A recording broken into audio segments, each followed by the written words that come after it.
Good morning, everyone. Welcome to this another session of Read Books with Me. As you know, we are reading one of the very popular book, The Power of Your Subconscious Mind by Dr. Joseph Murphy.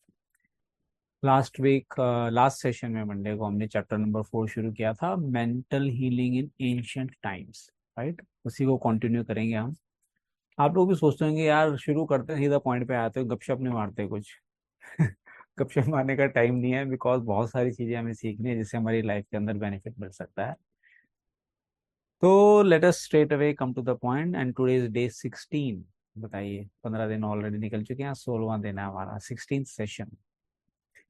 तो इसमें बहुत सारे examples दिए हैं कि biblical accounts on the use of the subconscious powers की, और ये बता रहे हैं कि हर कंट्री में अलग अलग जो भी रिचुअल्स हैं या स्पिरिचुअल जैसे लोग अपनी मान्यता रखते हैं, तो ये सबकॉन्शियस माइंड की पावर को हर जगह यूज किया गया है, जैसे हमने लास्ट डे भी पढ़ा था। तो यहाँ पे हम स्टार्ट करते हैं। Believe and accept as true the fact. Believe and accept as true the fact. Fact क्या? फैक्ट है वो पहले से ही, लेकिन उस पर आपको विश्वास करना है, सच मानना है। That our desires has already been accomplished and fulfilled, that it is already completed, and that its realization will follow as a thing in the future। ये बहुत ही पावरफुल लाइन है जिसको अगर आप समझ जाएं तो पूरी लाइफ आपके कंट्रोल में आ सकती है। एक छोटा सा मैं स्टेटमेंट बहुत साल पहले मैंने पढ़ा था, भगवान कभी भी आपको सपना नहीं देगा जिसको पूरा करने की क्षमता आपके अंदर ना हो। ऑब्वियसली उसके लिए आपको थोड़ा सा काम करना पड़ेगा। Second, advance laws of universe, हमने एक सेशन किया था, थॉट प्रोसेस मैनिफेस्टेशन। उसके अंदर हमने डिस्कस किया था आपसे कि आप सोचिए कि लाइफ जो है, यूनिवर्स जो है, ये एक बहुत बड़े होटल के रेस्टोरेंट की तरह है, किचन की तरह है। वहाँ पे हर तरह की चीजें जो मेन्यू कार्ड में लिखी गई हैं, बनाने का रॉ मटेरियल अवेलेबल है। ठीक है। तो जो मेन्यू कार्ड में लिखा है इसका मतलब वो बन सकता है तभी लिखा है, ऐसा तो लिखेंगे नहीं वो मेन्यू कार्ड के अंदर। अब मेन्यू कार्ड देखते ही आपका कोई भी डिश, कई बार आप देखें रेस्टोरेंट में बड़े सारे डिशेज होते हैं, हम सोचते हैं अरे इतनी सारी चीजें रखी हुई हैं बनाने के लिए। और आप किसी भी चीज को आप चाहते हैं कि मुझे ये चाहिए, तो क्या आपको डाउट है वो मिलेगी नहीं मिलेगी? 100% कन्विक्शन है, if you can pay for it you will get it, yes और नो। तो आप उसी तरह से विजुलाइज करें, फील करें कि यूनिवर्स एक बहुत बड़ी रेस्टोरेंट की किचन है, और जो डिश आप चाहते हैं, जो भी सपना आपका है, आपको सपना आएगा ही वही जिसको बनाने का रॉ मटेरियल यूनिवर्स में अवेलेबल है। मेन्यू कार्ड आपके सबकॉन्शियस माइंड के अंदर है और उसको पता है ये चीज मिल सकती है, आपने उसको ऑर्डर देना है। और ये पहली लाइन में देखिए कितनी गहरी लाइन बोल रहे हैं ये। Believe and accept as true the fact that our desire has already been accomplished and fulfilled, that it is already completed and its realization will follow as a thing in the future। आप restaurant में एक dish का order place कर देते हैं, आपको doubt होता है वो नहीं आएगी क्या? और सपोज अगर वो प्री पेड वाले रेस्टोरेंट है जहाँ आपको एडवांस पे करनी है, तो पहले चेक कर लेते हैं स्टॉक में ये माल है या नहीं है, तो भी वो ऑर्डर लेंगे। तो अगर आपने ऑर्डर दे दिया तो यूनिवर्स ने आपको एक्सेप्ट कर लिया, तो जरूर आएगी आपके पास। आपने मकान खरीदा एग्जाम्पल, और आपने उसकी फुल पेमेंट कर दी और पेपर आपके ट्रांसफर हो गए, लेकिन वो ऐसा थोड़ी टचिंग है, 2 महीने में हम आपको पोजीशन दे देंगे। तो आपको कोई डाउट होता है कि पोजीशन मिलेगा नहीं मिलेगा? तो वो फीलिंग के साथ जीना है, वो एक्सपेक्टेंसी रखनी है, वो विश्वास रखना है कि यस ये होगा ही होगा, हो चुका है। हम डीएसपी में करते हैं ना, डोंट थिंक हाउ, सोचो ये हो चुका है, बहुत पहले हो चुका है। उस फीलिंग के अंदर वाइब्रेट करना एक प्रैक्टिस है जो हम डीएसपी में करते हैं। नेक्स्ट पैराग्राफ पे आते हैं। The success of this technique depends on the confident conviction that the thought, the idea, the picture is already a fact in mind। मेरे माइंड में ऑलरेडी एज अ फैक्ट वो thought, वो idea, वो picture है। ये आपका conviction होनी चाहिए। In order for anything to have substance in the realm of mind, it must be thought of as actually existing there। वो विश्वास जिस दिन हो गया कि यस ये तो हो ही गया, तो वो आप देखिए कितना जल्दी मैनिफेस्ट होना शुरू हो जाएगा। यस, इसके लिए एक प्रोसेस है। आपने कहा एक दिन में चीज बन के नहीं आएगी, जितनी स्पेशल डिश होगी उतना टाइम ज्यादा लगेगा। आगे चलते हैं। योर थॉट, आइडिया, प्लान और purpose is as real on its own plane as your hand और योर हार्ट। आपको डाउट है आपका हाथ है, जितना रियल आपका हाथ है उतना ही रियल उस चीज की मैनिफेस्टेशन है।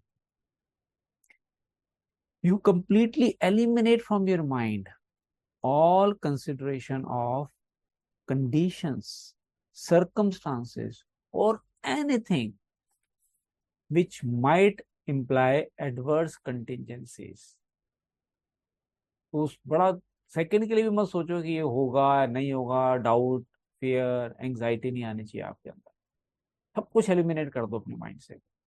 You are planting a seed.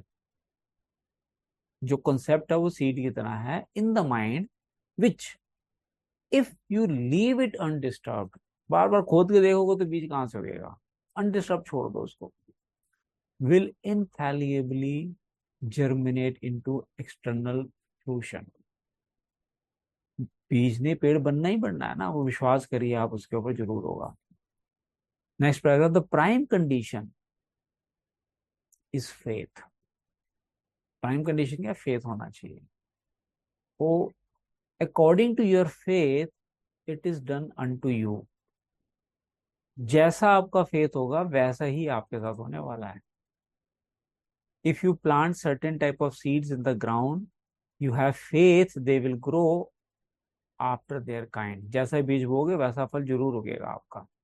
This is the way of seeds and trusting the law of growth and agriculture।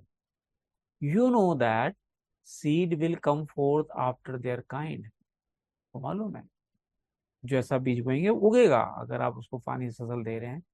Faith is a way of thinking, an attitude of mind, an inner certitude, knowing that the idea you fully accept in your conscious mind। कहाँ accept करना है, filtration conscious mind में होती है हमेशा। कहते हैं ना, any thought which is accepted as true in your conscious mind, it will get impressed in your subconscious mind and it will come to pass. तो सबसे पहले कॉन्शियस माइंड को आपको कन्विंस करना पड़ेगा। So the idea you fully accept in your conscious mind will be embodied in your subconscious mind and made manifest। manifest होना ही होना है। faith is in a sense, क्या है faith? accepting as true what your reason and senses deny। आपका reasoning mind कह रहा है ये कैसे हो सकता है यार, उसको सच मानना, ये फेथ है। बिलीफ और फेथ में मैं एक पढ़ रहा था कहीं पे कोटेशन, किसी चीज को देख के विश्वास करना बिलीफ है, लेकिन कोई चीज को नजर नहीं आ रहा और उसके बाद भी आप उस पर विश्वास कर रहे हैं, उसको फेथ बोलते हैं। So that is shutting out of the little rational analytical conscious mind and embracing an attitude of complete reliance on the inner power of your subconscious mind। पूरा रिलाय करो कि सबकॉन्शियस माइंड में power है, ये होगा ही होगा। इसमें एक स्टोरी सुनाई इन्होंने कि एक ब्लाइंड मैन था, जीसस के पास जाते हैं और जीसस उसको कुछ बोलते हैं और उसकी आंखें ठीक हो जाती हैं। उसके कंटेस्ट में ये बता रहे हैं आगे, इन द वर्ड्स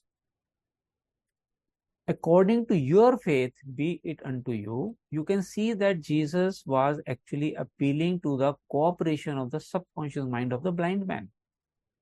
जब तक उस ब्लाइंड मैन का कॉन्शियस माइंड एक्सेप्ट नहीं करेगा तो उसके सबकॉन्शियस माइंड तक सिग्नल नहीं जाएगा। तो ठीक तो उसके सबकॉन्शियस माइंड ने करना है, जीसस ने ठीक नहीं किया। जीसस उसके सबकॉन्शियस माइंड को तैयार कर रहे हैं उसको ठीक करने के लिए। देयर फेथ, दोनों का फेथ था इसमें, was their great expectancy, their inner feeling, their inner conviction that something miraculous would happen and that their prayer would be answered, and it was। हो गया। आगे कहते हैं, this is the time honoured technique of healing utilised alike by all healing groups throughout the world regardless of religion affiliation. Religious affiliation, किसी भी religious के साथ आप जुड़े हुए हो, ये चीज होती ही होती है। तो जैसा हमने पीछे पढ़ा, magic is not in the religion, magic is in your own subconscious mind.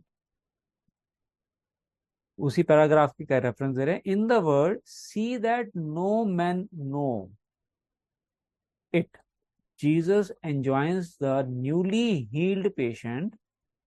इसमें क्या कहना चाह रहे हैं, न्यूली हील्ड पेशेंट को not to discuss their healing, किसी से डिस्कस मत करना कि मैंने तुझे ऐसे हील कर दिया या तू हील हो गया, because they might be subjected to the sceptical and derogatory criticism of the unbelieving. जिनको विश्वास नहीं है वो कहीं पागल है, थोड़ी होता है, वो ऐसे ही कर दिया होगा, कोई जादू टोना किया होगा, ये हो ही नहीं सकता। तो वो आपके माइंड को चेंज कर सकता है। This might tend to undo the benefit, तो अगर जो किया बेनिफिट वो अनडू हो जाएगा, they had received at the hand of Jesus by depositing thoughts of fear, doubt and anxiety in the subconscious mind। ऐसे मैं एक बुक पढ़ रहा हूँ बहुत अच्छी, उसके अंदर उन्होंने एग्जांपल दिया कि एक आदमी था, तो उसको कोई हेल्थ चैलेंज था, और इनका जो डॉक्टर था वो कोई प्लेसिबो ट्रायल्स होते हैं दवाइयों के, तो उसमें डॉक्टर ने बोला कि बहुत अच्छी दवाई लॉन्च हो रही है जिससे आपकी बीमारी बहुत जल्दी ठीक हो जाएगी, तो बहुत सिलेक्टेड लोगों को दे रहे हैं, मैंने आपका नाम लिखवा दिया, अगर आपका नंबर आ गया तो it will be blessing for you. और उसका नंबर आ जाता है, उसको दवाई दी जाती है, और वो क्योंकि डॉक्टर ने उसको इतना विश्वास दिलाई 100% रिजल्ट देगी, इतना कन्विक्शन आ गया, तो जैसे उसने दवाई खाई within weeks time he was healed, literally जो कई सालों से स्ट्रगल कर रहा था ठीक हो गया वो, दवाई ठीक थी इसका मतलब। अब क्या हुआ कि थोड़े दिनों में न्यूज़पेपर के अंदर आया कि वो जो दवाई थी वो प्लेसिबो थी, यानी कि ट्रायल बेसिस पे थी, वो एक्चुअल दवाई नहीं थी। उसको पता लगता कहीं से कि वो ट्रायल थी, तो उसको लगता है इसका मतलब मुझे सही दवाई नहीं मिली, और वो फिर से बीमार हो जाता है। ये मतलब स्टडी है, प्रॉपर एक डॉक्यूमेंटेड एविडेंस है इसका। फिर से बीमार हो जाता है क्योंकि अंडू हो गया, डाउट आ गया उसके माइंड में, और बॉडी ने वैसे रिस्पॉन्ड करना शुरू किया। बड़ी जल्दी मैं एक सेशन करूंगा जहाँ पे आपको ये पूरा साइंस समझाऊंगा कि कैसे प्रोटीन्स निकलते हैं, जीन्स कैसे बिहेव करते हैं, थॉट फीलिंग की साइकिल क्या है, स्टेट ऑफ बीइंग क्या है। बहुत जबरदस्त साइंस, पूरी साइंस समझाई है उन्होंने इसके पीछे अंदर क्या होता है बॉडी में। एनी हाउ, अब वो फिर से बीमार पड़ गया। फिर वो डॉक्टर के पास गया, डॉक्टर का नहीं नहीं वो बिल्कुल ठीक न्यूज थी कि वो ट्रायल था, लेकिन आपको जो थी ना वो एक्चुअल दवाई दी गई थी, जो प्लेसिबो था वो कुछ और पेशेंट्स को दिया गया था, तो आपको तो एक्चुअल दवाई दी गई थी, इसलिए तो आप ठीक हुए थे। तो फिर ठीक हो जाता है कि यार अच्छा, इसका मतलब अच्छी दवाई मिली थी मुझे। फिर उसने सोचा, उसके सबकॉन्शियस माइंड ने उसको वैसे कॉन्शियस माइंड ने उसको विश्वास दिलाया कि ठीक हो गया, तेरी दवाई ने असर किया, सबकॉन्शियस माइंड ने वैसे रिस्पॉन्ड किया और वो ठीक हो गया। कुछ महीने के बाद न्यूज़पेपर में न्यूज आते हैं कि वो जो कंपनी थी वो बोगस थी, और उसने सारी की सारी नकली चीज बेची थी, जो प्लेन पानी था, दवाई थी नहीं, सिर्फ पैसा बनाने का उसने काम किया था, और उसके मालिक को जेल में डाल दिया गया। अब क्या हुआ, फिर उसके कॉन्शियस माइंड में फिर डाउट आ गया कि यार डॉक्टर जो कह रहा था, डॉक्टर को तो पता था दवाई है, लेकिन एक्चुअल दवाई थी नहीं पीछे से वो। और फिर उसने जब सोचा कि वो दवाई नहीं थी, वो फिर से बीमार हो गया, and with in few months he died because of that disease. क्या प्रूव हो रहा है ये? क्या उसकी दवाई ने उसको ठीक किया, या उसके सबकॉन्शियस, उसकी थॉट प्रोसेस ने उसको ठीक किया और वापस से बीमार कर दिया, फिर ठीक किया, फिर बीमार कर दिया? तो अपने सबकॉन्शियस माइंड की पावर को अगर आप यूज करते हैं तो you can heal any type of health challenges. Complete करते हैं इसको फटाफट। When the sick came sick sick Sikh नहीं sick came to Jesus to be healed, they were healed by their faith, they were healed by their faith, together with his faith and understanding of the healing power of the subconscious mind।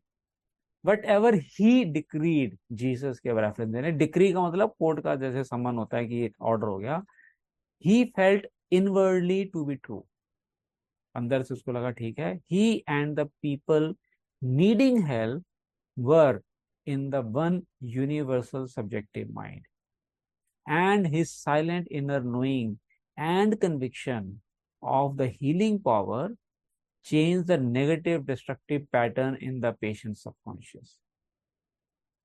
The resultant healing was the automatic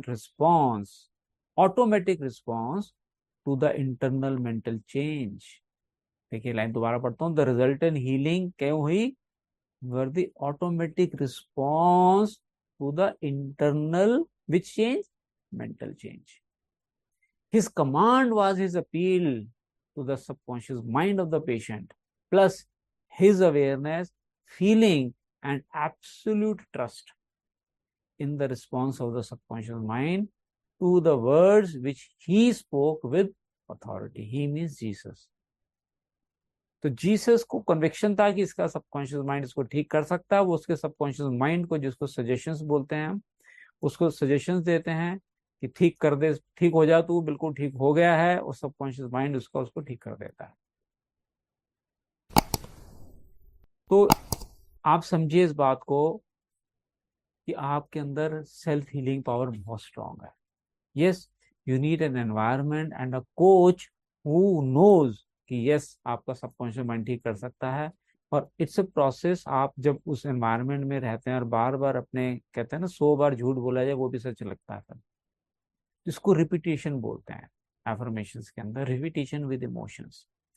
अगर आप उसको regularly follow करेंगे, you can heal your body from any type of health challenge. I firmly believe that your body has a strong healing power, और किसी भी तरह के health challenge को आप ठीक कर सकते हो सेल्फ हीलिंग पावर से, without even medications.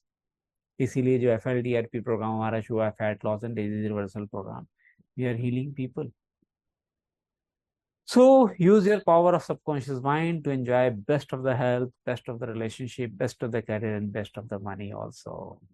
Thank you everyone for joining in today's Read Books with Me chapter day 16. So looking forward to see you on coming week on Monday. Bye bye. Good night.